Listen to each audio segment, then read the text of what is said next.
శ్రీ గురుభ్యో నమ.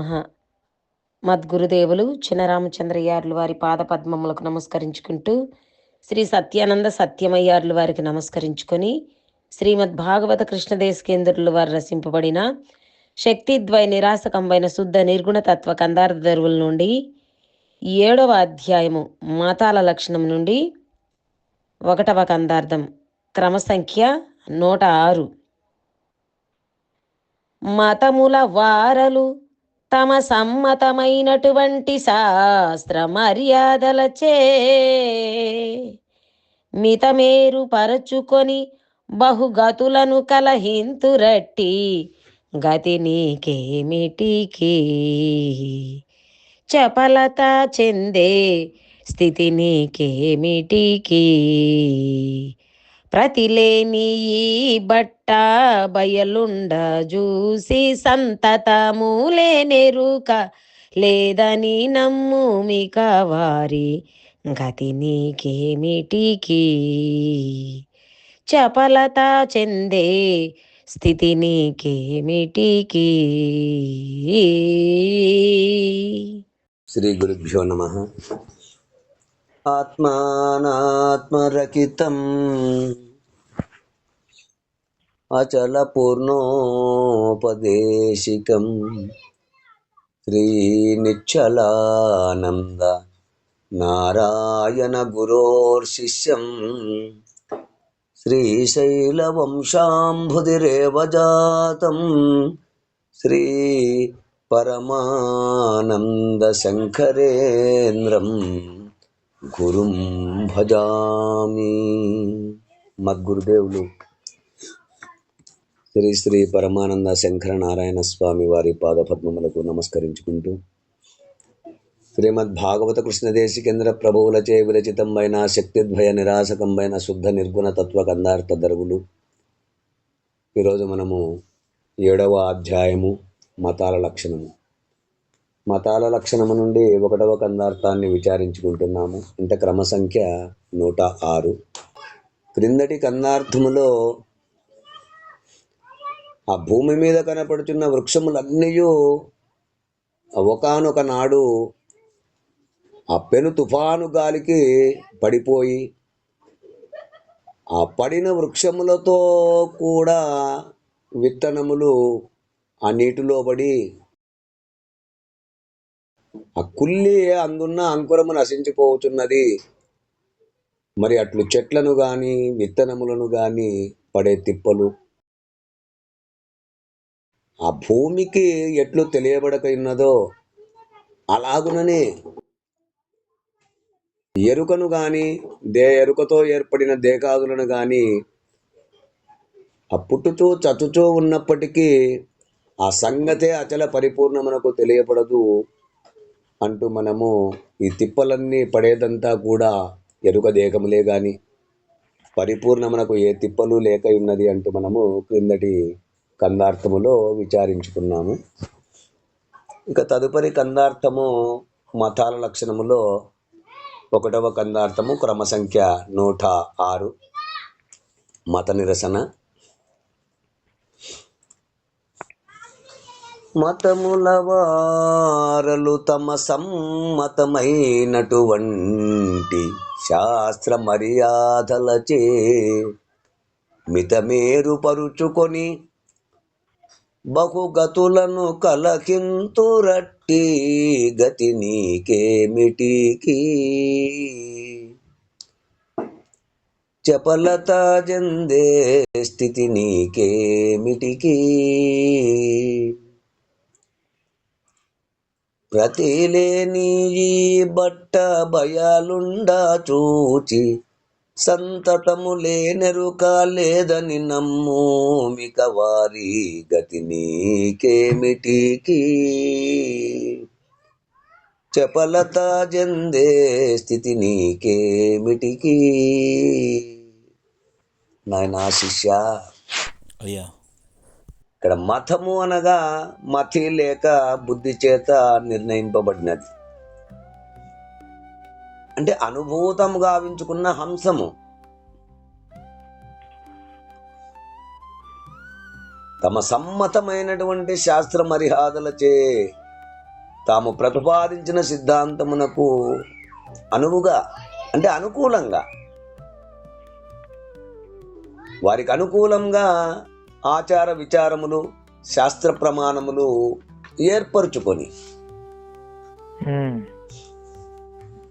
అంటే ప్రపంచములో ఆ మోక్షాపేక్షకై కృషి చేయు వారికి ఆ దేశ కాలానుగుణ్యముగా మహాత్ములు అవతార పురుషులై ఆ విభిన్న మతములను మార్గాలుగా సూచిస్తూ వారికి అంటే అందుకు అనుకూలమైన జీవన విధానములో అంటే వారికి తగినట్లుగా అందుకు అనువైన జీవన విధానములో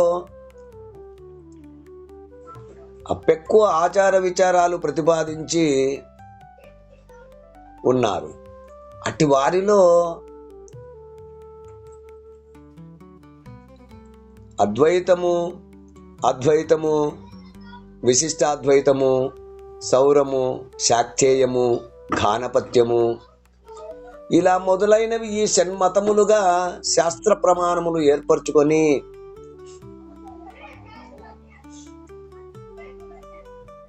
వారి భావములకు సరిపడులాగున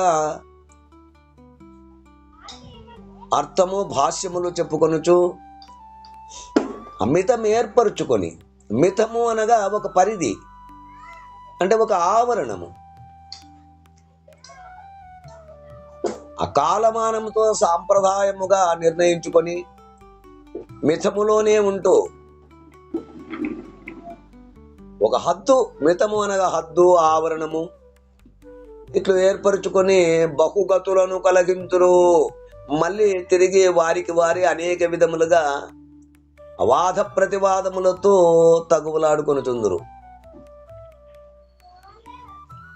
మళ్ళీ వారికి వారే అనేక విధములుగా వాద ప్రతివాదములతో తగువలాడుకొనుచుందురు. అట్టి గతి నీకేమిటికి? అభిన్నాభిన్న భ్రాంతులకు లోనయ్యే స్థితి నీకెందుకు?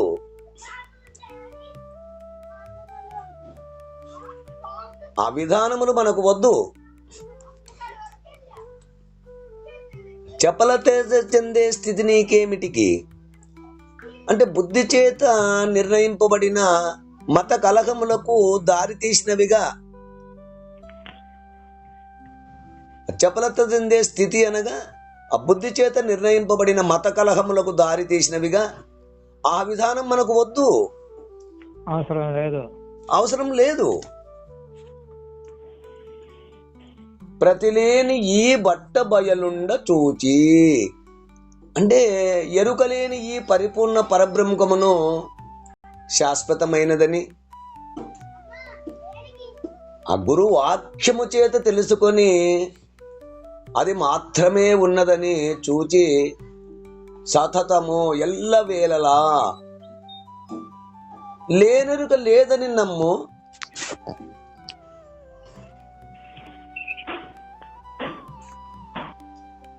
ఈ లేనెరుకకు మూలము గాని స్థానము గాని లేదని, ఈ గుర్తెరిగే శరీరము లేనిదని గట్టిగా నమ్ముము. ఆ మత సిద్ధాంతములతోనూ ఆ చెంచల ప్రతివాదములతోనూ ప్రతివాదములతోనూ నీకు పని లేదు. అది సరైన మార్గము కాదు. ఎందుకంటే మరణమే మోక్షమని చార్వాకులు, ఊర్ధ్వగమనమే మోక్షమని క్షపణికులు, విశుద్ధ విజ్ఞానమే మోక్షమని విజ్ఞానవాదులు, సర్వశూన్యత్వమే మోక్షమని మాధ్యమికులు, బుద్ధ్యాది నవ గుణాత్యాంతకనుత్పత్తి అయ్యే మోక్షమని తార్కికులు, ప్రకృతి పురుష వివేకమే మోక్షమని సాంఖ్యమతవాదులు, ఇంకా అక్షత్రజ్ఞునకు పరమపురుష సాయుధ్యము మోక్షమని యోగులు, ఇట్లు ఆత్మస్వరూప స్థానము మోక్షమనే పాశుపతులు, ఇక వాసుదేవాది చతుర్వ్యూహాత్ముడగు శ్రీహరి యొక్క సాయుధ్యమే మోక్షమని వైష్ణవులు, ఇట్లు అనేక విధములైన మతభేదములు గలవు ఈ భూమి మీద.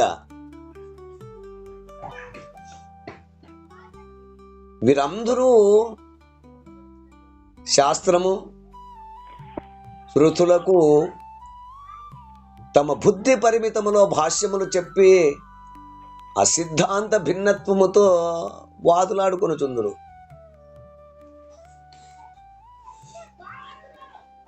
కనుక గురుగీతలో విధిం కేచిత్ తిరహం కేచిత్ శివం కేచిత్ కేచన శక్తిం దైనమితి జ్ఞాత్వా వివిధంతి వృధా నరహా అంటూ మనకు గురుగీతలో కూడా తెలియజేస్తున్నది. అట్లునే శ్రీ శ్రీవరామ దీక్షిత అశరీర సాంప్రదాయములో నేను లేని పరిపూర్ణ బ్రహ్మమును, ఆ గురుముఖత శాశ్వతమైనదని విచారించి అంటే గుర్తించి, ఇక నేనైనా ఎరుక లేకుండా చేసుకొనుటయే పరమ లక్ష్యము. అయితే ఈ విచారణ గురుముఖత ఆ శాస్త్రయుక్తి అనుభవములచే చక్కగా తెలుసుకొనవలెను.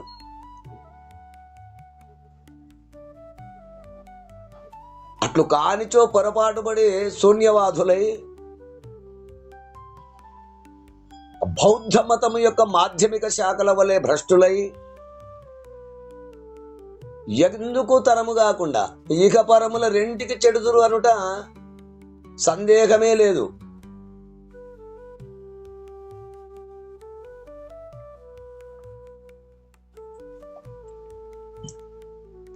రెండింటికి ఏకపరముల రెంటికి చెడుదురు.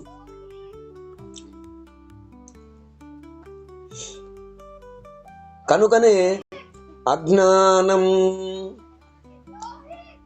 నరకం సిద్ధం అన్య మార్గానువర్తనం అంటే ఇతర మార్గములను అనుసరించుట వలన లేక ఇతర పద్ధతులను అనుసరించుట వల్ల నరకమే సిద్ధించును. అంటే తిరిగి మళ్ళా జన్మే వస్తుంది. మళ్ళీ జన్మే. ఇతర మార్గములు ఏవనగా ద్వైత అద్వైత విశిష్టాద్వైత సౌర శాక్తేయ గానపత్య బౌద్ధ జైన ఇత్యాది మతములు గనక ఈ మతముల వారంతా తమ తమ మతములకు సరిపడు శాస్త్రములను నిర్ణయించుకొని వారి వారి మర్యాదలను అతిక్రమించి నడవరాదని హద్దులు ఏర్పరచుకొని బహువిధముల కలిగించుతుందరు.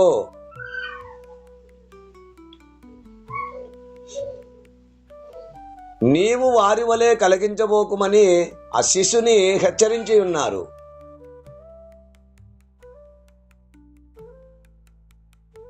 ఎందుకనగా వాటి వల్ల చపలత్వమే కలుగును. ఎలాగంటే ద్వైతులు జీవేశ్వరులు వేరని, అద్వైతులు జీవేశ్వరులు వేరు కానని, ఒకరే అని, ఇక విశిష్టాద్వైతులు ఈశ్వరుడు చిదచిద్ విశిష్టుడు అని ఈ విధంగా ఎల్లప్పుడూ పలు విధముల కలిగించుకుని చుందురు.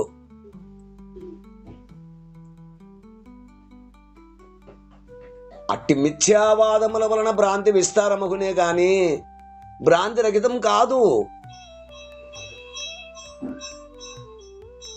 కొందరు దశవిధనాదములందున నవ పంచకంభునందున చక్రాలందున లక్ష ధ్యానం బందున హంసందు బుద్ధి నాటింతురోయి యోగమూలందు నటింతురోయి. అంటే కొందరు ఆకాశ పంచకము మరికొందరు అంతరేంద్రియములు మరియు జ్ఞానేంద్రియముల వలన అనుసరించుచు వారు తత్వచింతన గలవారు, మనో ఇంద్రియములను అనుసరించువారు, యోగాభ్యాసములని బుద్ధేంద్రియములను అనుసరించువారు మత సాంప్రదాయకులని, చిత్తేంద్రియమును అనుసరించువారు మంత్రోపాసకులని నిర్ణయం. మంత్రములందు అంటే భక్తి పద్ధతులందును, యోగ నిర్మాణములందును, యోగ పద్ధతులందు, తత్వ నిర్ణీత పద్ధతులకు భ్రాంతులగుచున్నారని నిర్ణయము. అట్లే అష్టాంగ యోగములందు మంత్ర లయ హఠరాజ యోగముల వలన అసిద్ధుల వలన జన్మభ్రాంతి అధికమగునే గాని జన్మరహితము కాదు.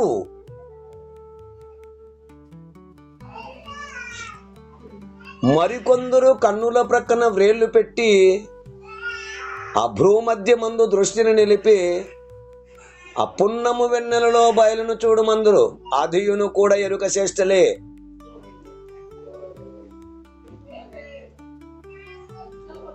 మరికొందరు జనుల ఆత్మానుభవం పైనను ముక్తి అని పలికిరిట్లు నమ్మకు ఎరుకే అని,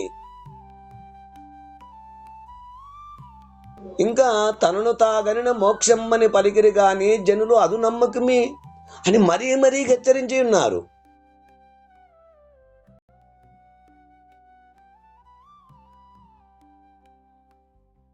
అంటే పరభయలందు తనను తా వెతికిన ఎడల తనకు తాను కనిపించుట లేదు.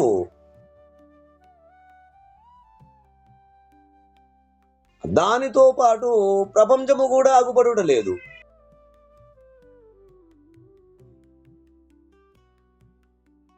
ఎందుకనగా తన నుంచే ప్రపంచమైనది గనుక తాను ప్రపంచము ఆగుపడుట మిథ్య. తన నుంచే ప్రపంచమైనది గనక తాను ప్రపంచము కనపడుట మిథ్య. కనుక అంతయు ఎరుకనే కనుక లేనిది.